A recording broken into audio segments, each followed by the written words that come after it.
All right, folks, if we could resume. We are about to be privileged to hear from our final, I'll say, substantive panel this afternoon.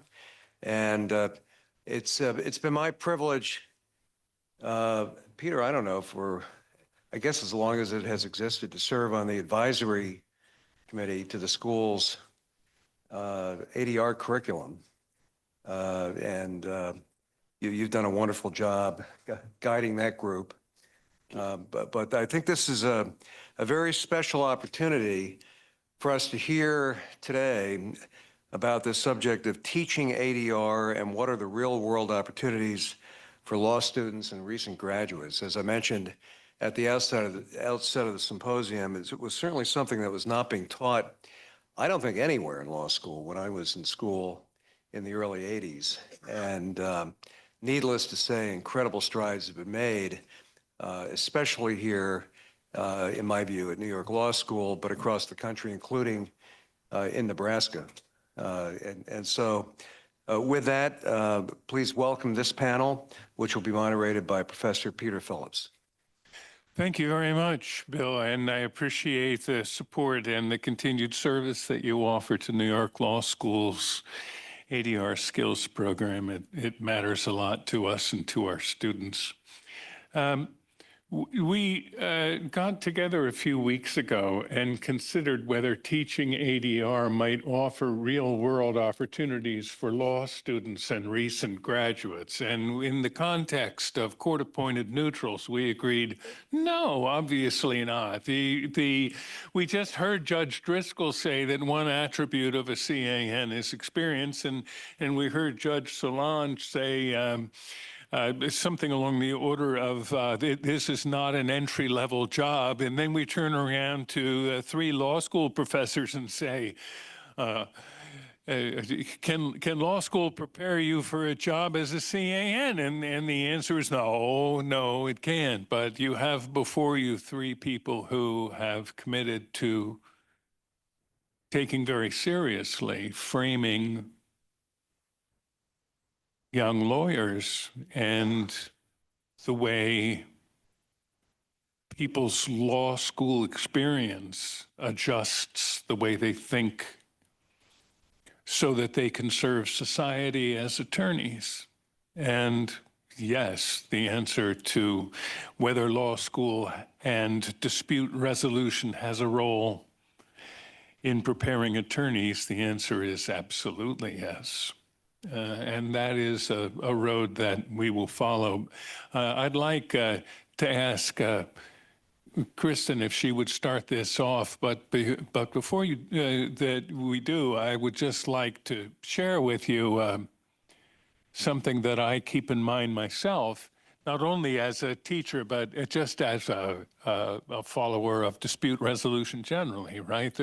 The Federal Judicial Council brings, the Federal Judicial Center brings out stats every quarter about what cases were brought in, what cases were terminated in district courts and in each district and on the appellate level and so on. And they slices the bologna. There's all kinds of different ways. And my favorite table is called Appendix C. And Appendix C is cases terminated in the 12 months prior to the issuance of the report by what kind of case it was and at what stage in the life of the case it terminated. And Appendix C deals only with district courts, doesn't deal with appellate courts. Now, I've been following this for maybe 15 years. I think it's a fascinating report. It reflects very badly, I'm sure, on my personality, but I do like that chart. I just think the chart is cool. And I've watched it with really looking only at the top line. And the top line is total for all districts, for all non-criminal, non-Social Security cases. And these days, if you look up Appendix C, you'll find that for the 12 months ending, I guess it's June 30, there will have been about 280,000 cases that terminated during those 12 months. Then there's a column for how many terminated prior to judicial intervention, how many terminated during judicial intervention, and there are different stages during that. And then finally, on the right-hand side, it says during or after trial. And trial is defined as empanelment of a jury. And of those, you'll find there are about 1,800 or so cases that terminate during or after trial. Then they do the final column. The final column is of the cases that terminated, how many terminated because of trial or at trial? And I watched it go, when I first was watching it, it was about 3%. And then it turned into 2, and then it turned into 1. And now it's 0.7, 0.6%. Now, a rational person looking at this, who is charged with terminating cases, would conclude that trial is not an effective way to terminate a case, or at least it's not observed as a way that cases terminate. I mean, way fewer than 1% of cases that terminate in federal district courts terminate at trial. By the way, I'm not saying because of trial. I'm saying during trial, right? People settle during trial. The ones that end by verdict, infinitesimal. Now, we're charged with preparing lawyers to resolve disputes in that world, and we're called alternative dispute resolution experts. I mean, what is that all about? I mean, clearly, resolving disputes prior to trial is mainstream practice. It's what everybody does. It's what more than 99% of the cases end up. And yet we have to keep walking around with an A in front of our names, right? As if we're alternative. Actually, we're mainstream. This is mainstream dispute resolution that the three of us practice. And with that, Kristen, talk to us. Sure, yeah. And so I just want to, I'll tell you a little bit about what I teach or how I teach. And so in my dispute resolution curriculum, and I teach courses that are classroom-based courses and simulation-based courses, and that's going to be different than Kris's primary responsibility, which is clinical and live client. And so I'm here to kind of talk about the things that I do in the classroom and some exercises I do. And I teach a simulation-based mediation class. I teach family mediation in a similar way, arbitration as more of a law-focused class, and other specialty courses. Occasionally, I get the chance to teach the survey course, the catch-all ADR course, and that is one of the few places I get to bring up these issues involving court-appointed neutrals, and the other thing that I think goes along with that. There's really three topics that, especially for young lawyers, young lawyers would want to know about if they want to, if this is the path that they want to go. And one is to understand what court-appointed neutrals do from kind of our work. The second is working as a neutral in large group situations, which I'll refer to as facilitation. And the third is a newer academic area called dispute system design. And I'll talk about why all three of them matter. And so when I teach about court-appointed neutrals, and I don't get too terribly much time to do so, I have my students watch the movie on Netflix called Worth. I'm sure most of you have heard of this, but it is a dramatization of Ken Feinberg working through the 9/11 settlement. And we talked earlier today, he wasn't a court-appointed neutral, he was a legislatively appointed neutral, but you know, his job was really interesting, and I give my students a series of questions to think about as they watch the movie, and most of them are dispute system design questions. I have them think about, who are the stakeholders as you watch this? Who are the stakeholders, and how were they engaged? And the movie goes through a number of different scenes that depict various stakeholders, whether that be one, Congress was a stakeholder. Those who are directly impacted are stakeholders. Of those who are directly impacted, they're of course impacted in different ways. People who lost people who lost loved ones, people who lost other property and other sorts of things. People of various income levels, and how these are all kind of different stakeholder groups. I also have them think about, I want them to sketch out, right, what is the process that was used, and how did that go along? What did that claims process look like? How did they take claims? How did they adjudicate claims? That particular movie has a number of scenes where you can see quite easily this idea of every person had the right to an individual hearing. And the movie kind of used some anecdotes of real things that happened in those hearings. And some of the hearings were to just to commemorate their loved one who had passed, and others of the hearings were more contentious regarding kind of allocation, distributions, and those sorts of things. And then, I mean, ultimately, right, this goes to the question of interest, which is a key learning in the world of dispute resolution. What are the needs? What are the various needs? And being able to take kind of what we've talked about today as like this extraordinarily complicated type of role, but this role really has multiple parts that are easily digestible. What matters? The interest, who is impacted, those are the stakeholders, and what's the process that we're going to use in order to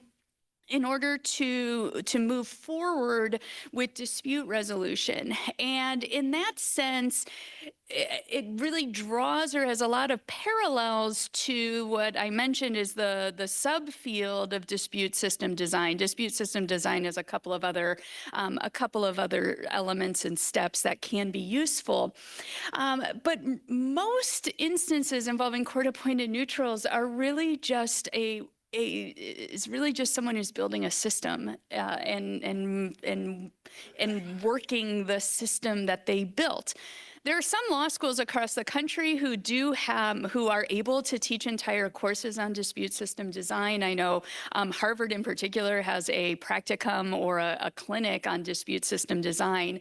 They work on it on the more macro level, where they work with courts in order to figure out ways to move large volumes of cases. Dispute system design is usually thought of something that, how do we deal with a large volume of similar cases?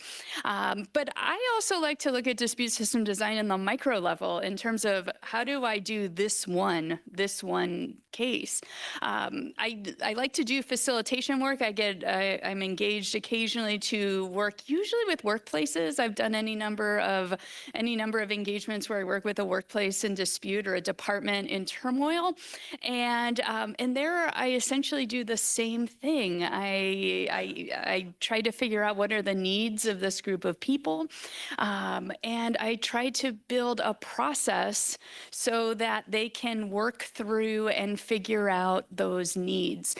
So the types of things that, the types of kind of complex things that we've been talking about today, managing contentious discovery, working a claims process for the distribution of funds, even reviewing 1 million privilege documents. If we look at it as a system and break it down to figure out, what are the goals of the system, what are the needs of the participants, and what is the process that we can use to put that forward, we're halfway there. We're halfway to the work of what our court-appointed neutrals are doing, and those are skills that certainly can be taught to law students and to lawyers. Even the field of mediation is a very flexible process. And I think that the more mindfully we practice mediation, the more mindfully we think about why did I ask that question in that moment? Or why did I decide to put parties in different rooms at this point in time? And why did I decide to pull this attorney aside and talk to them separately? That if we can think about how that relates to needs and goals, then I think that these are concepts that are certainly digestible, and they can be practiced even earlier in a career than 20 years in. So I'll stop there.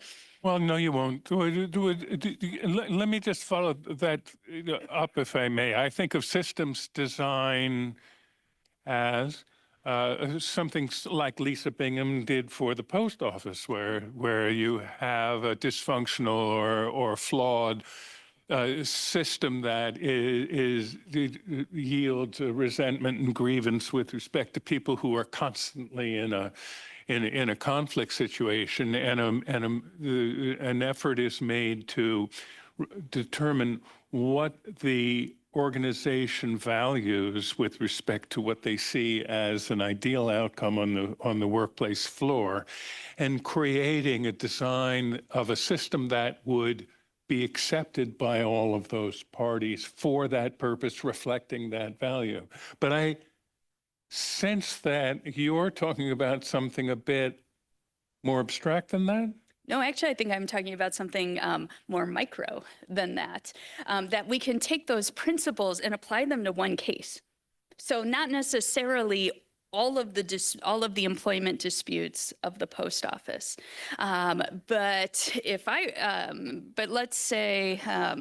So I work with a lot of academic units. There is something about tenure. We stay together for a long period of time. It leads to all sorts of interesting types of problems and interesting types of communities.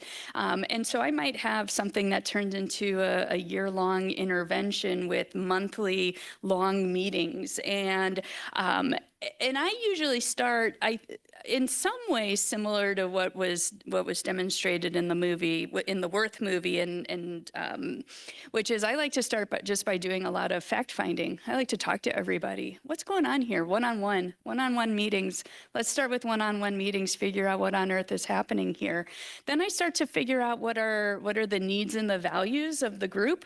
And once I know the needs and the values of the group, then I can do something like start to make agendas. What are the things that we need to talk about? And in what order do we need to talk about them? And once I have what I refer to as, that's my substantive agenda, once I have that substantive agenda, now I create a process agenda. My process agenda might say, okay, we're going to start in an opening circle where we all answer the same question. And the point of, I worked with at an institution. I worked with a foreign language department. One of the interesting things about foreign language departments is that they're multicultural by nature. I did an opening question that essentially said, tell us one thing you really enjoy about your culture. We heard about food and music and art, and in literature and all sorts of things. And the purpose of that was to get to know each other. once we know each other, then we're more likely to work with each other better. And then we move out of that, and then we take up a substantive topic. And in order to talk about the substantive topic, the first thing I might have them do is do individual writing. I did a interesting facilitation between a faculty senate and upper administration. And one of the biggest issues in higher ed, or one of the biggest buzzwords in higher ed, is what on earth does academic freedom mean? And administrators will often, administrators, actually, I think it's the faculty. I think faculty are more likely to think that administrators don't have the same view of what on earth academic freedom means. And so I did an exercise once where I gave everybody 10 minutes, and I gave like two sets of Post-it notes. Administrators got one color, and full-time faculty got a different color. And I said, what does academic freedom mean to you? And I knew one of two things would happen. One, we would have two islands. And if we have two islands, that means I have to structure my process one way. The other thing that I thought would happen was that they would all overlap. And then I would structure my process differently based on that. And so it's all about kind of taking these. Wait, you're not going to tell us which it was? Oh, I don't. Okay, so how many people thought we had two islands of ideas? How many thought there would be great overlap? It was great overlap. That's exactly what I thought. And so conceptually, they agreed as to what academic freedom was. And then we needed to figure out how that could be put in, how that could be institutionalized. You live a really good life, don't you? You got a great job. I love what I do. There's You sure no doubt do. about You that. have every reason to. Let me take this over to Professor Franklin. I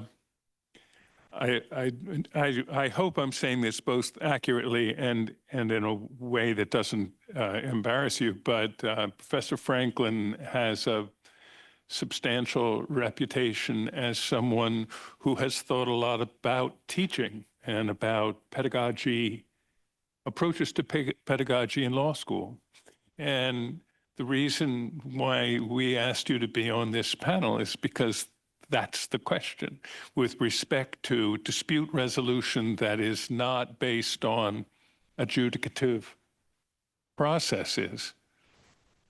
Does the inculcation of those principles in young lawyers matter? And does it open up things like jobs or careers or ways to practice law? Posed that way, the only possible reasonable answer is yes, right? Absolutely. So let's take a more expansive and more radical view of what that means. The world is changing, but also you all are changing the world. You already have changed the legal world, and it's worth noticing that the academy is always slow. It's always slow. It's always imperfect. It's always incomplete, but it does move. The legal academy arguably moves more slowly and more stubbornly than some parts, but we also move.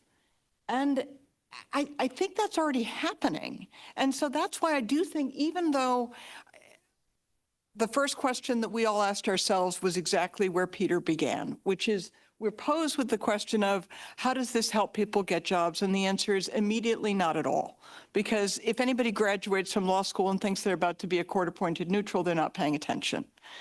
And yet, 25 years ago, probably before Feynman doing work on the 9/11 case, it's not as if special masters, court-appointed neutrals, it's not as if these concepts did not exist. But frankly, only a few lawyers working in only a few areas understood that. The academy didn't understand that. I'm not sure the profession profoundly and deeply understood that. And the fact that we have now begun to recognize and begun to talk in a much more deliberate and effective way about the fact that lawyering work is problem solving on behalf of other people, and everything else is simply style points for how you do it. changes our orientation about what it is that people need to learn, what it is that they're preparing to do, what it is that they're going to do for a living. And I don't think an earlier generation of law students understood that, because I don't think an early generation of law professors understood that, because I'm not sure that the profession itself saw it itself that way. But I do think that that is a profound change that we've seen over the period of at least my career. Now, I'll say this, I'm actually a much more traditional law professor than you're giving me credit for. The one thing I don't do is live client clinics. I do pretty much everything else. I am like your standard first-year law professor. I've taught contracts, I've taught torts, I've taught family law, I've taught simulation courses, I've taught ADR courses, I've taught skills courses.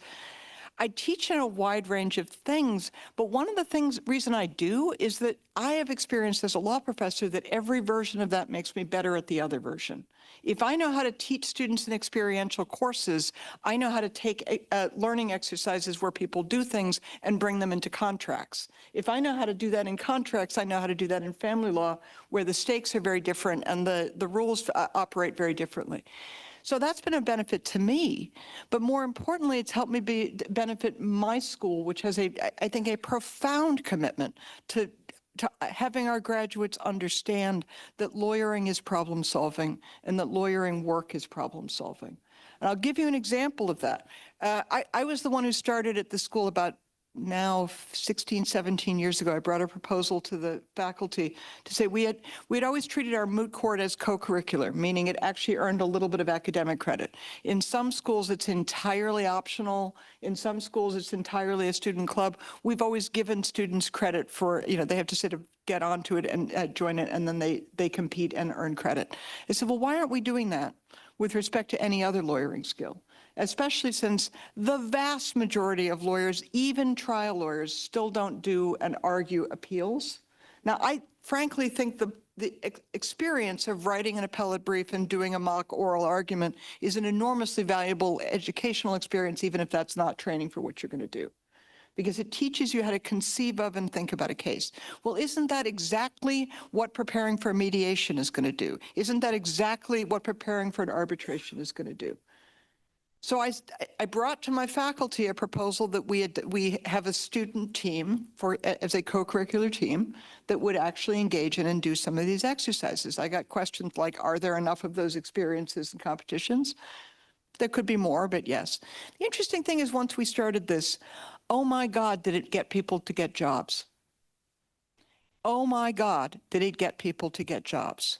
And the reason is because the minute the students had done that in an interview, said, I did this thing, all of a sudden the immediate first response is, man, that didn't exist when I was in law school. Tell me more about it. I wish that had been a thing.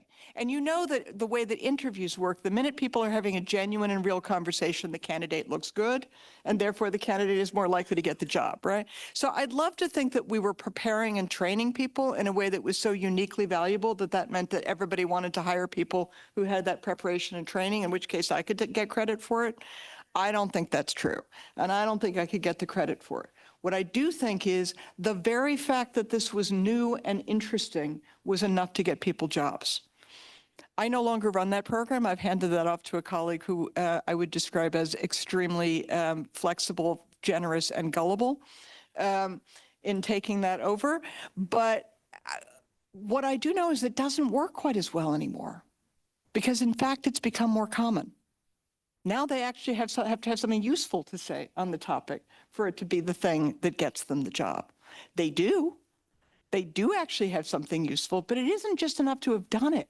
Why? Because it has become more ubiquitous. It has become more common.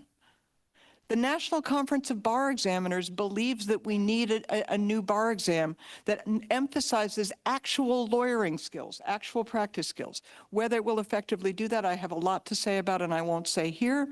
But the very fact that we're defining what it means to prepare for licensure as involving being ready to do at least the beginning work that lawyers do, as opposed to the prior generation bar that we all took, which was some version of you've got to know stuff. On the one hand, yes, you've got to know stuff. On the other hand, the stuff you've got to know gets increasingly arcane and complicated, and your ability to find it out and look it up gets increasingly easy because you've got a computer in your pocket that will do that part for you. So the skills that lawyers need become ever more important.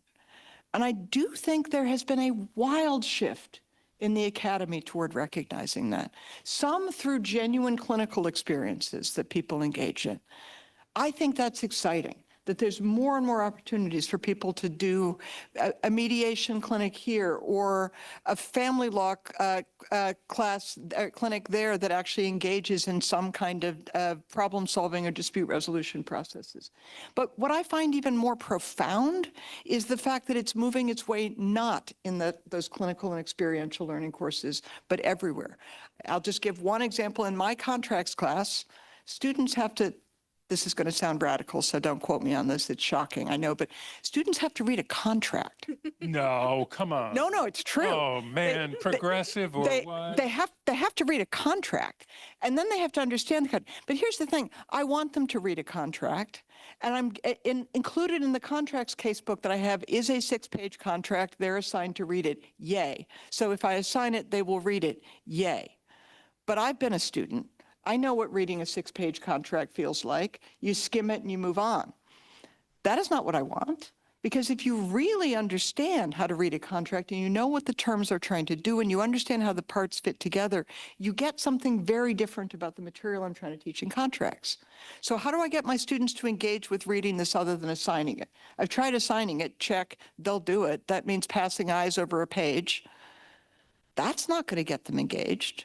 Well, what will? Working with it. Now, I'd love to send them off to work with individual clients. It's not a clinical course. It's it's a very large doctrinal course that I've got to cover some basics in. So what do? I tell them, no, that's not a contract. That's a draft of the contract. You get to go negotiate. The contract that we happen to use for this example is very skewed. It's clearly written by one party. It is heavily favoring that one party. But the facts are set up such that each party wants the deal. So there's only so far you can push against the fact that it's very favorable to one party. So what do I send students out to do? And they're going to do this in about 3 weeks. I put them in teams and say, you treat this as provisional. Figure out 2 terms you want to change. Propose it to the other side, reach an agreement. If you cannot reach an agreement after you've negotiated, you need to come back and write me a memo about why. And if you can, you need to tell me what terms did you change and why was it favorable. All right. Every time I have done that exercise, you know what's shocking most to the students? They think it's a writing project. So when I tell them in class, by the way, do you understand that each side is submitting its own memo? Because each side, even if you agree, the first thing I'm going to look at is if you say you agree, I'm going to put those 2 papers next to each other and say, well, did you actually agree? Because we all know the people who think they've reached an agreement and then they find out only afterwards that the agreement was in their head, but what was on what they've actually arrived at is not quite congruent. That's the first thing I look for. But the second thing I look for is when I tell my students, well, wait a minute, you understand that I could give different scores for the very same contract terms. They're freaked out because they thought this was a writing project in writing contract terms. It was like, how do we get different scores? I said, well, I'm looking to see how well you protected your client. And reaching the very same terms might protect one side's client a little better than it protects the other side's client. That could affect how I score you. Wait a minute, how are you going to assess that? I'm going to try to understand what your client's perspective is. I'm going to try to understand what their priorities are based on the very many things that they could do, but they can't do everything, and what choices you made about what to try to negotiate and how successfully you were able to do that.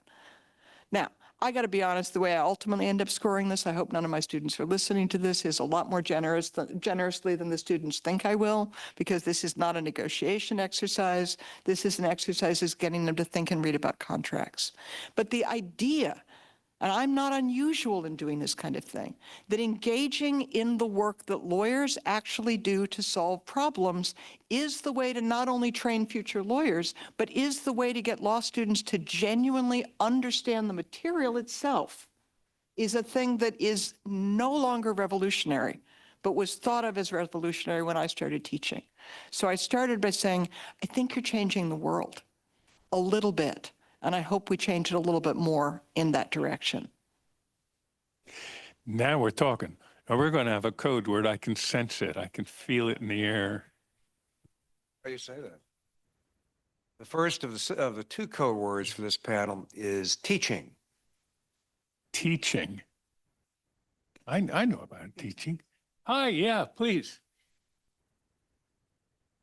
Well, one of my observations over the years is that one of the barriers for ADR in terms of incorporating law school and legal education is that ADR does not require a law degree for many of the practitioners. And I like what Kris was just talking about in terms of what lawyers bring to the ADR process. And so I'm curious about maybe shifting the perspective of why it fits in law school. I like that sense of it being a lawyer skill and maybe shifting that concept of ADR, that it's what lawyers can contribute in a different role than other ADR practitioners. I think that's right. I mean, first of all, it's certainly true that lawyers are hardly known as the profession of people who are good at resolving conflict. That's not necessarily especially a strength of the profession, although I would like to think it is becoming more so. But it seems to me inevitably it has to be true that in anything that could intersect with law, one part of your calculation, even if you don't want to ultimately litigate, has to be what would be an expected outcome if I pursued that as an option. That's a thing that non-lawyers are not able to help people think through. So I think non-lawyers are able to help people actually resolve conflict, identify facts, get things on the table, figure out ways to do things, and some ways may have the freedom of getting away from what the law would do to really listen to people and about things that are not directly legal. But that's not quite the same thing as helping somebody understand what their alternatives are in every dispute resolution mechanism that's available to them, one of which does include adjudicative processes. Yeah, there are several attributes that lawyers possess that non-lawyers don't in a negotiation setting. And one of them certainly is what are the consequences of a failure to agree. Another one is, one hopes anyway, an intimate understanding of the client's goals. More intimate than a CPA has, more intimate sometimes than a spouse has. That a lawyer is charged with understanding what the nature of the problem is and what the client hopes to achieve. And a good lawyer or a well-trained lawyer starts that way. In fact, that sort of slides me into my own. I started this off with statistics, and the statistics were offered simply to suggest that conventional doctrinal legal education, there's a gap between those 3 years and the way people spend the next 40 years. They spend the next 40 years solving client problems. And Somebody walks into the office, not with a cause of action, not with a list of cognizable defenses or with procedural issues. They walk into the office because they have a problem.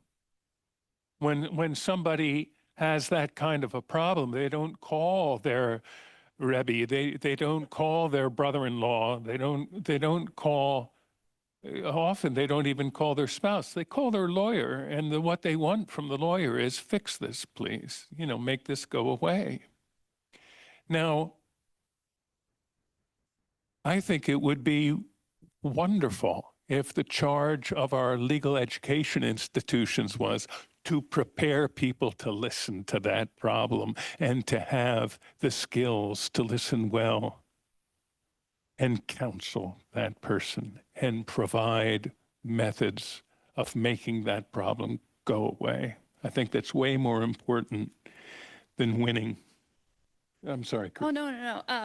And there's a couple of things going on in the legal education movement that I think might be, especially for those of you who haven't been involved in legal education for a number of years.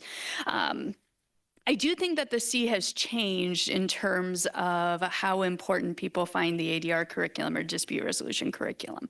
And I think that it is, I do think it, I mean, you'd be hard pressed to find law schools that aren't teaching it at all. And so I think we've moved significantly in that way. Before I say the next thing, I'm actually going to have the opposite concern as Marla. I'm worried that lawyers are co-opting dispute resolution processes away from non-lawyers. So there's that too. Like I have to remind my students that non-lawyers are mediators and non-lawyers are arbitrators, and that's okay and good and makes for a wonderful interdisciplinary profession. That said, there have been two changes that I want to talk about. One is about accreditation and one is about the bar exam. And so now, before any law student can graduate, if for an ABA accredited law school must have a curriculum where students are required to take 6 credit hours of either clinical or experiential learning, which are essentially clinical and simulation-based classes. That's a good chunk of credit, 6 credit hours. That is half of a semester. And so that can be done through any number of clinics or, as I mentioned, simulation classes. And so our dispute resolution classes almost always are going to fit into that 6 credit hours. And that is, it used to be 3 credit hours for a long time. It's now 6. There are talks about doubling it to 12. I don't know where the stopping point is going to be, but that's a curricular change. And then what the next gen bar is doing is, as it is looking at trying to test lawyers to do legal stuff, if you look at the content scope, like if you look at the list of things that is the content that is going to be tested, among that is going to be integrated testing involving some of the things that we've already talked about, like client counseling, but also things like negotiation, things like understanding your alternatives. I mean, a sample question there might be someone who was bitten by a dog, and they're talking, and this is the prospective lawyer, and the lawyer needs to think about not only might they have to draft a complaint of a tort based on a dog bite, but they also might be asked, what are 3 alternatives that you might have to filing a complaint in court? Well, the dispute resolution world, we view that as our area. I'm sure the other areas all think that that's their area too, but we especially think that that is part of our area. And so negotiation, mediation are now going to be kind of fully integrated into the bar exam issues.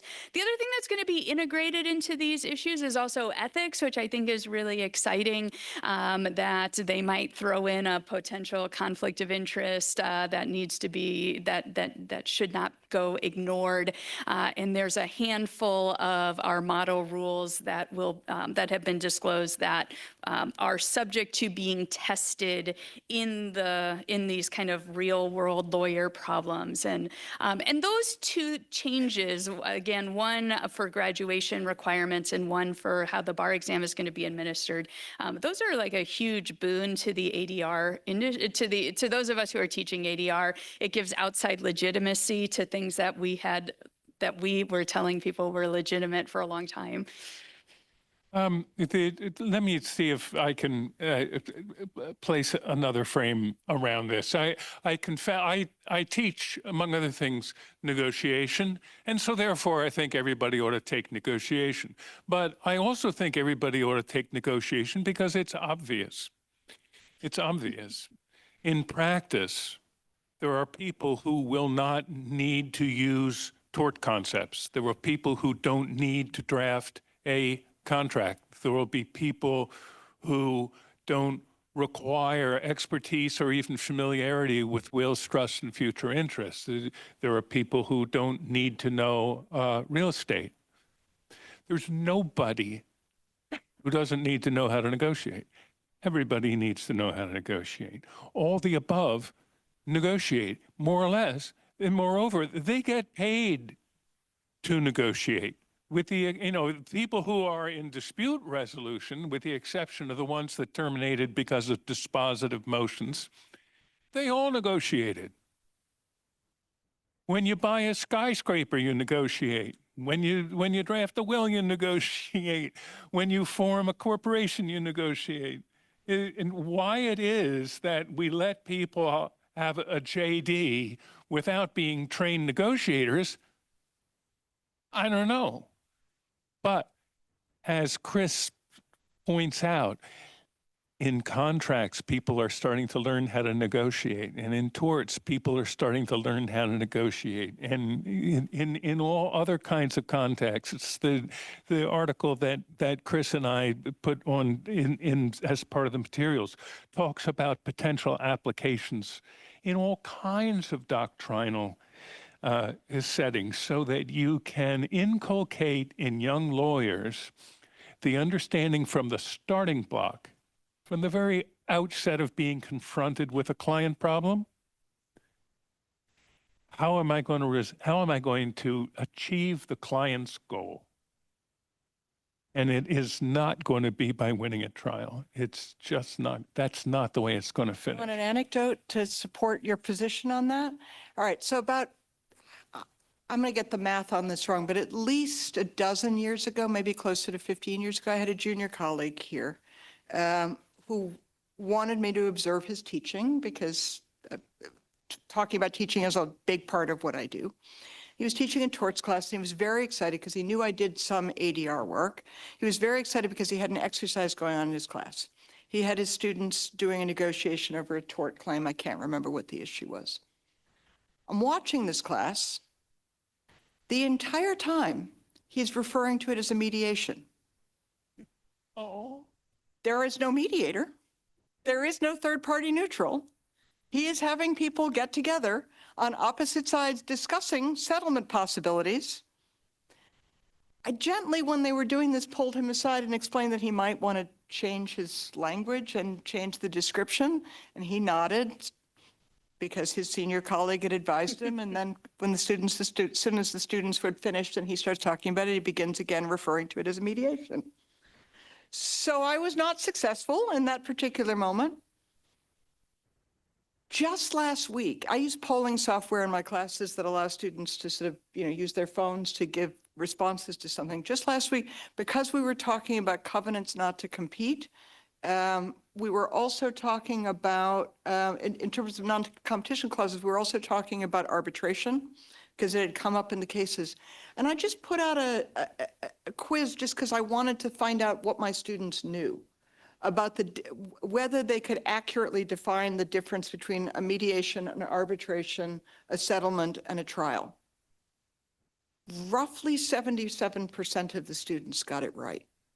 That is shocking for first semester students. That means they've had no classwork in this. They've had no training other than what they might have picked up. But what they're picking up is already more sophisticated than what my law professor colleague had a generation ago. That says somebody is doing something right. And I'd love to believe it's me, so I will, but I don't. Yeah, I don't know where they're picking that up because I have a published article out there called ADR is not a household term. I'm working with an interdisciplinary team, and we had funds to do to poll the general public about their knowledge of mediation and arbitration, and those numbers were much, much lower. Roughly 1/4 of the general population appears to have any idea of what mediation is. Arbitration was higher, but yeah. Well, another thing that I've noticed, again, the students I hang around tend to be probably, not broadly representative, but certainly in the dispute resolution team, you give a 23-year-old, a bright, ambitious 23-year-old who has chosen the law as a profession, give them an opportunity to get into a negotiation competition or a mediation competition. They go nuts. They adore it. They just lunge at it. People who are in the VIS International Arbitration Team, right? People who We sent a team to Paris for the ICC International Mediation. They went to the finals. They came back floating,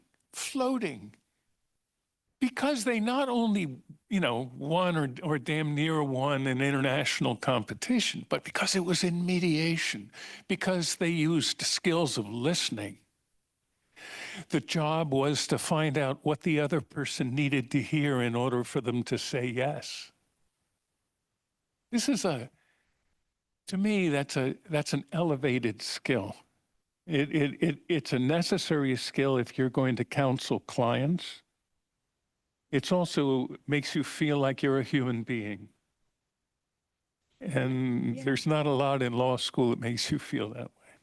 One of the things that, and so I've recently started taking students to a sports-related ADR competition, and part of me says we should do more of these subject-specific ADR competitions because our ADR-specific, our client counseling competition, well, one year you might be doing employment stuff, and the next year you might be doing patent stuff, and the next year you might be doing tort stuff, and the stuff doesn't matter that much.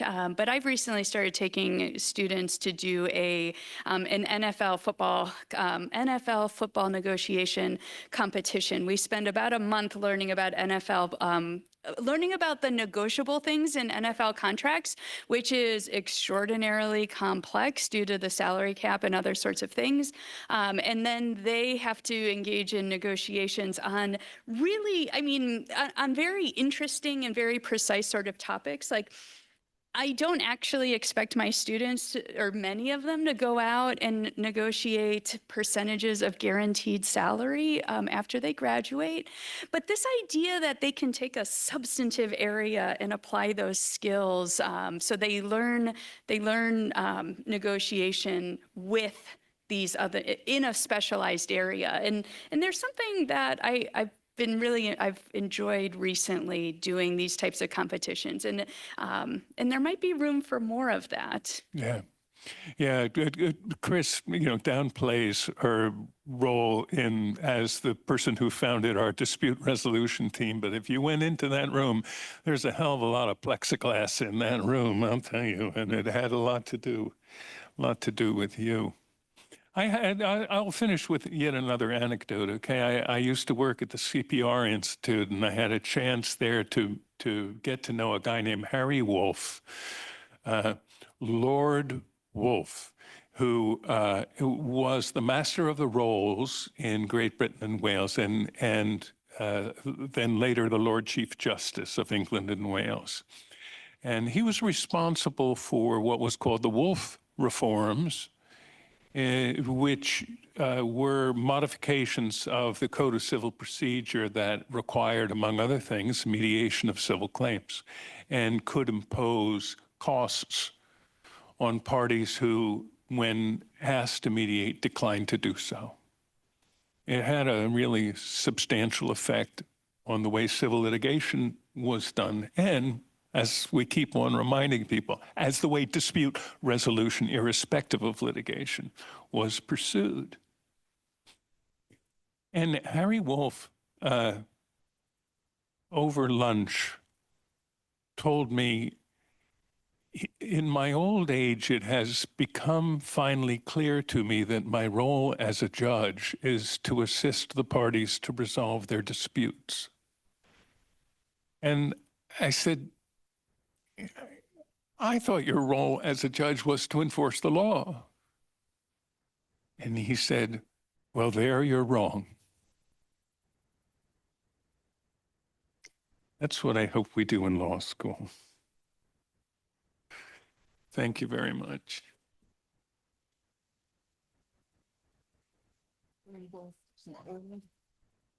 Thank you all very much. And the second and final code word for this section is ADR. All right, and then I'm going to ask Merrill to come up and please join me for the final panel.